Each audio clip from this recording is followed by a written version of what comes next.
आज हम अध्याय 9 जो त्रिकोणमिति के कुछ अनुप्रयोग है उसको शुरू करने जा रहे हैं।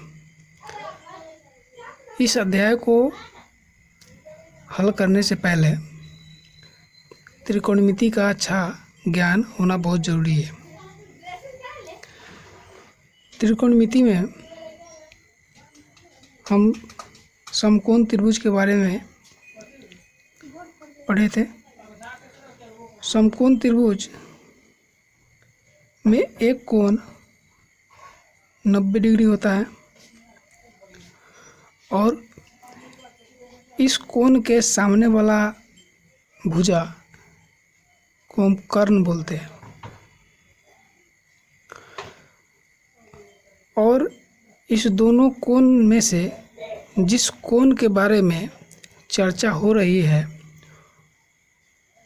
मान लीजिए इस कोण के बारे में चर्चा हो रही है तो इसको बोलेंगे, इससे जस्ट जो सटा हुआ है इसको बोलेंगे आधार,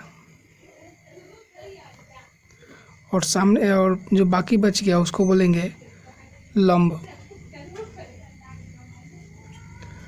मान लीजिए अब दूसरे समकोण त्रिभुज में ये 90 डिग्री है तो ये होगा कर्ण, और इस कोण के बारे में चर्चा हो रही है तो ये होगा आधार, और जो बच गया वो होगा लंब। इतना हम त्रिकोणमिति में सीखे थे। उसमें एक पाइथागोरस प्रमेय भी देखे थे।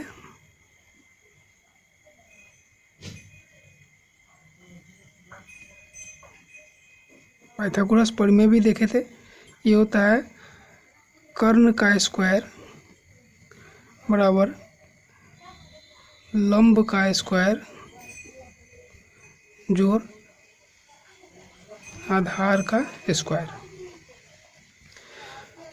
अब चलिए इस अध्याय की ओर बढ़ते हैं। इसमें सबसे पहले दृष्टि रेखा क्या होता है।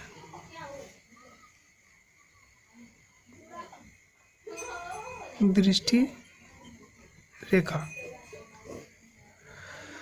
मान लो कोई आदमी किसी वस्तु को, कोई आदमी किसी वस्तु को देख रहा है। ये हमारा वस्तु है और ये आदमी जो देख रहा है इसको बोलते हैं प्रेक्षक है।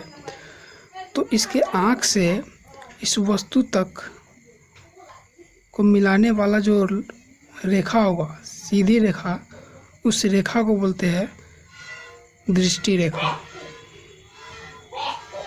दृष्टि रेखा इसको हम ऐसे भी समझ सकते हैं, अगर हम यहाँ से इस वस्तु को देखने के लिए टॉर्च जलाएं तो टॉर्च की जो प्रकाश होगी वो एक सीधी रेखा होगी। उस प्रकाश को बोलेंगे दृष्टि रेखा। अब उन्नयन कोण,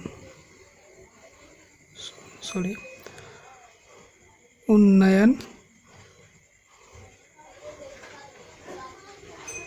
कोण, मान लो कोई प्रेक्षक जो यहाँ खड़ा होकर के कोई वस्तु यहाँ की वस्तु को देख रहा है, ये हुआ उसकी क्षैतिज रेखा।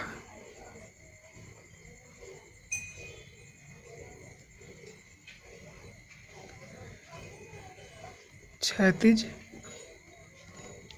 रेखा, क्षैतिज रेखा से जो दृष्टि रेखा ऊपर की तरफ दृष्टि रेखा हो तो ये दृष्टि रेखा इस क्षैतिज रेखा से जितना कोण बनाएगा वो होगा उन्नयन कोण। उन्नयन कोण क्षैतिज रेखा से अगर दृष्टि रेखा अगर ऊपर की तरफ है तो क्षैतिज रेखा और दृष्टि रेखा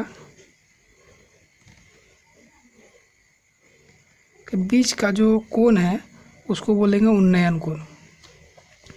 अब चलिए अब देखते हैं अवनयन कोण।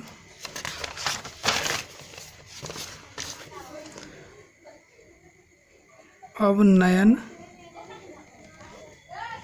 कोण, मान लो कोई प्रेक्षक है अपना छत से, कोई प्रेक्षक अपना छत से, ये छत है, यहाँ पर से खड़ा होकर के नीचे की कोई वस्तु को देख रहा है, तो ये होगा उसका दृष्टि रेखा। दृष्टि रेखा और क्षैतिज रेखा उसका ये होगा। जब क्षैतिज रेखा से दृष्टि रेखा नीचे की तरफ हो तो क्षैतिज रेखा और दृष्टि रेखा के बीच का जो कोण होगा उसको बोलेंगे अवनयन कोण। अवनयन कोण। अब चलिए एक उदाहरण देखते हैं।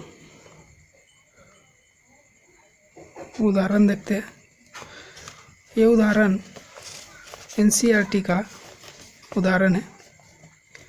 ये उदाहरण में बोलता है कि धरती पर एक मीनार ऊर्ध्वाधर खड़ी है।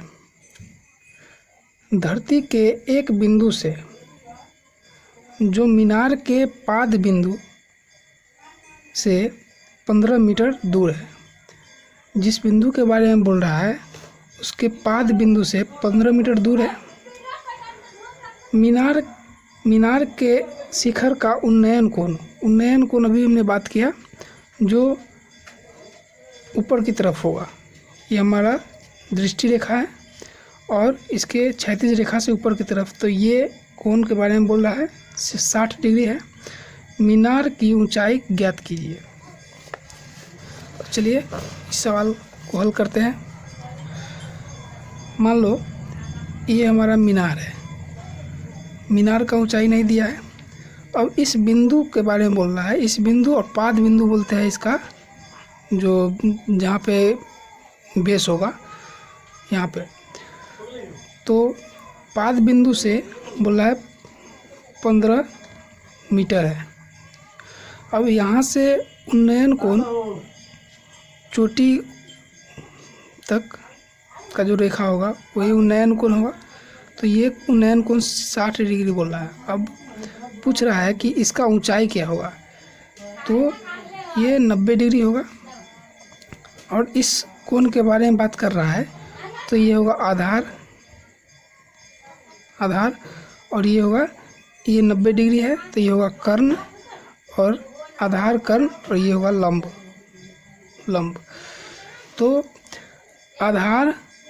आधार दिया हुआ है और लंब पता करना है, तो आधार और लंब में tan का रिलेशन है, तो tan 60 डिग्री लगाएंगे तो tan 60 डिग्री होगा लंब बटा आधार।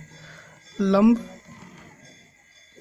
बटा आधार, तो लंब हमको पता करना है, आधार दिया हुआ है 15, tan 60 का मान होता है √3 बराबर लंब बटा 15, तो लंब हो जाएगा 15 उधर जाएगा तो 15 √3 मीटर। तो हमारा मीनार का ऊंचाई हो गया,